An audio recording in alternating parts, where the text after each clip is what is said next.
parler du mode de recrutement par concours dans la fonction publique. Alors, dans une république comme la nôtre, héritière de la Révolution française et de la Déclaration universelle des droits de l'homme, on pourrait penser que le système héréditaire par charge a été remplacé par un système beaucoup plus méritocratique, c'est-à-dire que si on reprend la Déclaration des droits de l'homme, que les emplois publics sont accessibles en fonction, eh bien, d'une part des vertus, c'est-à-dire finalement du mérite, du travail, de l'expérience, mais aussi des talents, c'est-à-dire de compétences finalement un peu innées et un peu moins acquises. Alors, on voit que ce système par concours, qui n'est pas directement d'ailleurs issu de la Révolution française, mais qui date plutôt du 19e siècle, en fait, est critiqué. Alors, il y a quand même pas mal de temps de ça, certains s'en rappellent peut-être, Nicolas Sarkozy, au cours d'un meeting, avait critiqué le concours d'attaché d'administration parce que une épreuve portait sur la princesse de Clèves. Et en fait, alors, cette critique a été beaucoup reprochée à Nicolas Sarkozy par la suite, mais ce qu'il voulait dire à ce moment-là, c'est que, en fait, on recrutait principalement en fonction d'épreuves très scolaires qui nécessitaient de mémoriser un certain nombre de cultures académiques. Et en fait, à ce moment-là, l'idée, c'était de se dire, ben, peut-être qu'il serait plus intéressant de prendre en compte, finalement, l'expérience et le mérite des candidats. Alors, beaucoup plus récemment, en fait, on a eu, par exemple, quelqu'un comme François Garçon qui a publié un livre au cours duquel, en fait, bon, il invite la France à s'inspirer de la Suisse, mais il émet aussi une critique, finalement, de la manière dont les élites françaises sont sélectionnées, c'est-à-dire au cours de concours scolaires, de bachotage, et puis, avec l'aide de dissertations manuscrites, voilà. Et il considère que le système français est une sorte de système en fait d'ancien régime, avec un système de rente, puisque dès l'instant où on a réussi un concours, eh bien en fait on bénéficie d'une sorte d'impunité et on n'est plus responsable finalement de ses propres résultats. Et en fait, voilà, comme il y a une sélection quand même assez forte dans ces concours, on aboutirait à des élites qui auraient une confiance un peu trop excessive dans leur propre mérite. Alors, si on prend aujourd'hui l'INSP, en fait, qui a succédé à l'ENA, et qu'on regarde comme ça le concours externe, donc là c'est une capture d'écran en fait que j'ai faite du site de l'INSP, eh ben effectivement on se rend compte que on a essentiellement des épreuves très académiques qui sont manuscrites et qui laissent finalement assez peu de place pour une analyse de la personnalité ou de l'expérience des candidats. Alors, après, si on interroge les fonctionnaires eux-mêmes, là, ce qu'on peut voir, c'est que par exemple, sur 231 réponses sur un questionnaire qu'on avait fait dans le cadre d'un collectif de fonctionnaires, eh bien, on se rend compte que quand même pour 71% des répondants, ces épreuves sont considérées comme inefficaces. Donc, c'est quand même largement significatif. Alors, pour commencer, alors, lorsque je suis devenu fonctionnaire, il y a maintenant un peu plus de 20 ans, j'ai passé un concours et j'ai vu sur Internet publier la liste des autres candidats admissibles comme moi. Alors, évidemment, j'ai regardé sur Internet mes concurrents, en fait, pour savoir qui j'avais face à moi.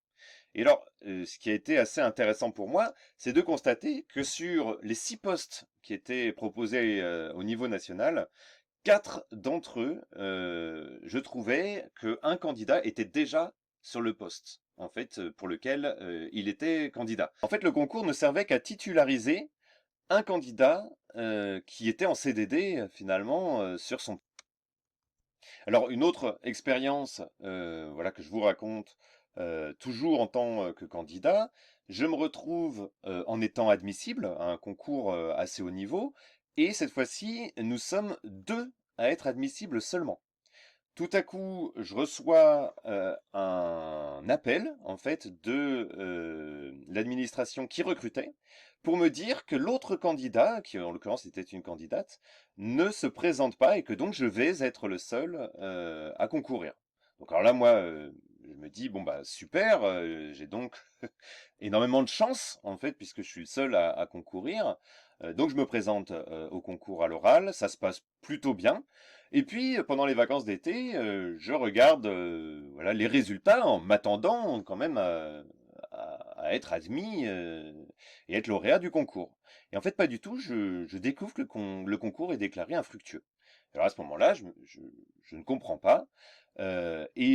J'interroge en fait des connaissances qui font partie de cette administration en question et qui m'apprennent qu'il y avait un candidat local en fait qui n'avait malheureusement pas réussi à être admissible et qu'il était décidé que dans tous les cas, le concours serait déclaré infructueux pour permettre à ce candidat local de tenter sa chance l'année suivante. Alors, pourquoi la candidate qui était face à moi ne s'est pas présentée au concours? Bah, tout simplement parce que elle le savait. Et donc, elle n'a pas fait le déplacement. Alors la première fois que j'ai passé un concours au parc des expositions, il y avait tellement de monde à se présenter en même temps que moi que j'ai pensé qu'il y avait une manifestation dans un premier temps, avant de découvrir qu'il s'agissait de candidats tout comme moi.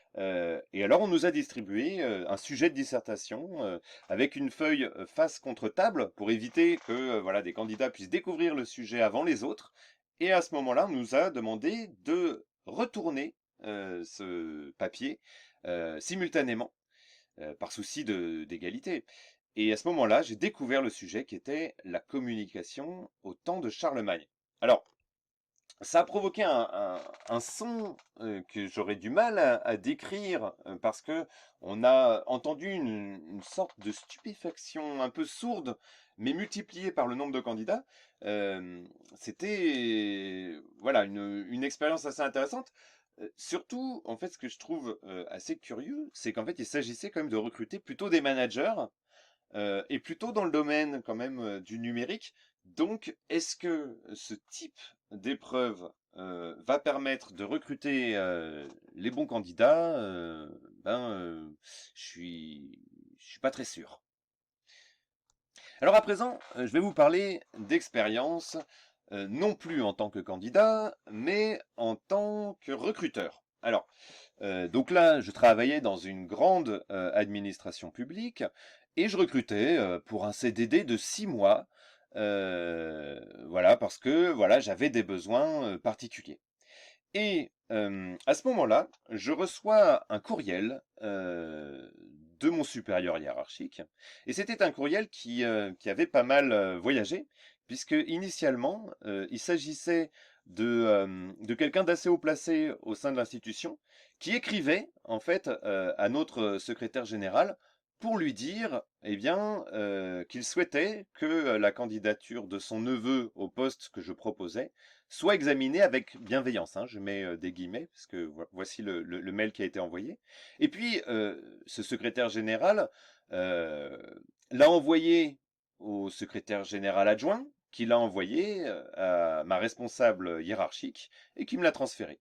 Alors, dans le même temps, j'ai reçu un coup de téléphone du directeur des ressources humaines qui m'a demandé si j'avais bien reçu la candidature de monsieur je ne sais plus quoi, et qui était soutenu, il avait employé le terme de soutenu, par cette personne assez importante au sein de l'institution.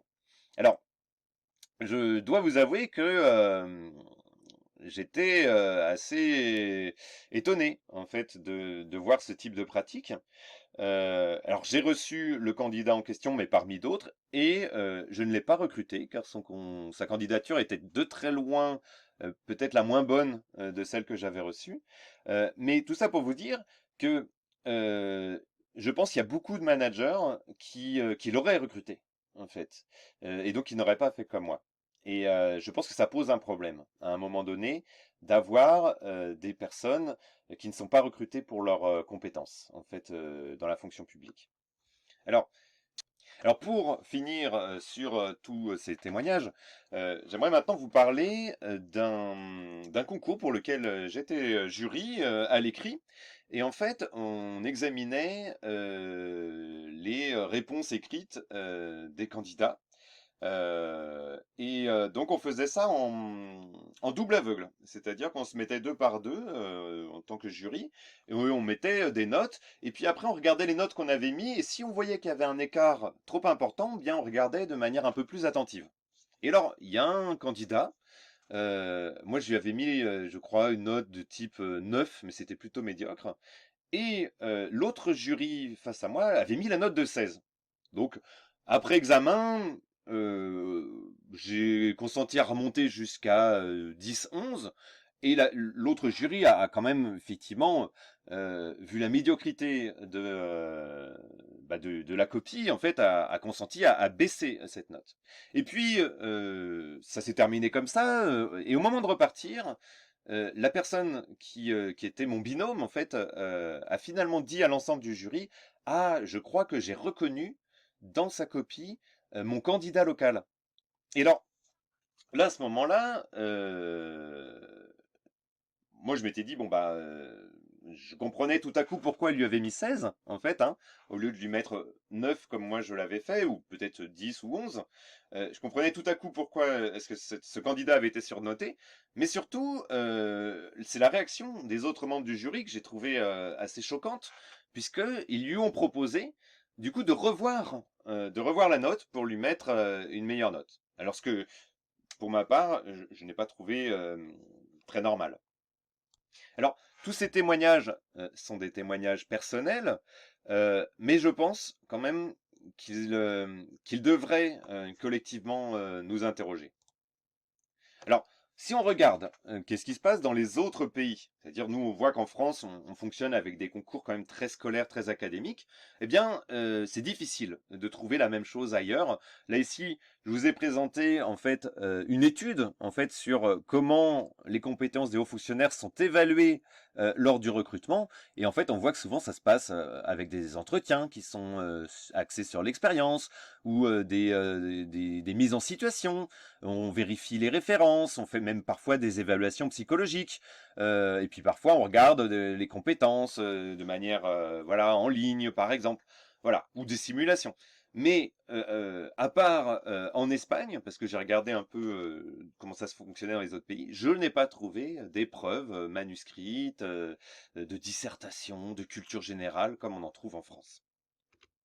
Alors, moi, ce qui me semblerait opportun, et c'est voilà les propositions qui me semblent, qui pourraient, je pense, faire avancer les choses dans la fonction publique, ça serait justement de favoriser le recours au CV, aux lettres de motivation, aux entretiens, pourquoi pas aux tests de personnalité, comme c'est pratiqué dans l'ensemble des organisations dans le monde. Hein, je pense pas que le secteur privé recrute des gens très incompétents, en fait. Et dans le secteur public, parfois, ça arrive quand même, hein. Alors, autre proposition, ce serait effectivement de mettre fin déjà aux épreuves manuscrites. En fait, plus personne n'écrit à la main, c'est devenu complètement désuet. Si on regarde les jeunes générations, c'est encore plus désuet pour elles que d'utiliser une écriture manuscrite. Voilà, nos manières de fonctionner intellectuellement ne sont plus du tout sur un mode manuscrit. Ensuite, je pense qu'en fait, il serait opportun d'avoir autant de rigueur qu'on en a pour les appels d'offres et les marchés publics, qu'on en a pour le recrutement des fonctionnaires. Et ça veut dire aussi qu'il faudrait qu'on sanctionne les jurys qui se rendent coupables en fait d'un non-respect du principe d'égalité entre les candidats. Et donc c'est ce que je disais hein, dans différents témoignages avec les concours à moustache par exemple, ou tout simplement hein, des gens qui se connaissent. Moi j'ai voilà. Et puis pour finir, je pense qu'il y a quelque chose qui serait très intéressant. Ce serait quand on est membre du jury, une fois qu'on a recruté, eh bien finalement, dans la procédure, eh bien il se passera plus rien, hein. À part si on prend des nouvelles soi-même, mais je suis pas sûr qu'il y ait beaucoup de membres du jury qui le fassent, eh bien, on ne sait pas si on a fait un bon recrutement ou pas. Et moi, je pense qu'en fait, il est nécessaire aussi d'évaluer les jurys. Et je pense que ce serait intéressant, au bout d'un an, au moment où on titularise, après une année de stage, le fonctionnaire, ce serait intéressant, je trouve, pour chaque membre du jury, d'avoir un retour sur ce qu'ils ont fait, sur la personne qu'ils ont recrutée. Voilà, donc là, ce sont quelques propositions, moi, qui me semblent assez urgentes à mettre en œuvre dans la fonction publique. Merci.